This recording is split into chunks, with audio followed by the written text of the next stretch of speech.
नमस्कार मित्रांनो, स्वागत आहे फिल्मी बायोग्राफी या यूट्यूब चॅनलवर। सिनेसृष्टीतून एक वाईट बातमी समोर आली आहे।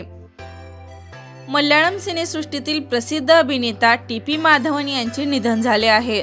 या सुप्रसिद्ध अभिनेत्याचे गंभीर आजाराने निधन झाले। त्यांनी वयाच्या 88व्या वर्षी अखेरचा श्वास घेतला। रुग्णालयात उपचार सुरू असताना त्यांची प्राणज्योत मालवली।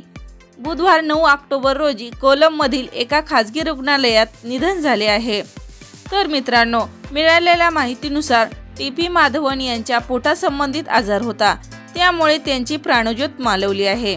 टी.पी. माधवन यांच्या पश्चात एक मुलगा राजा कृष्ण मेनन आणि मुलगी देविका असा परिवार होता।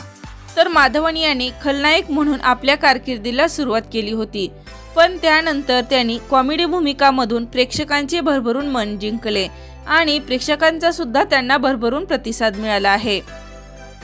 अशा या दिग्गज कलाकाराच्या जाण्याने मल्याळम सिनेसृष्टी हादरली आहे। तर मित्रांनो, आपल्या चॅनलकडून टी.पी. माधवन यांना भावपूर्ण श्रद्धांजली।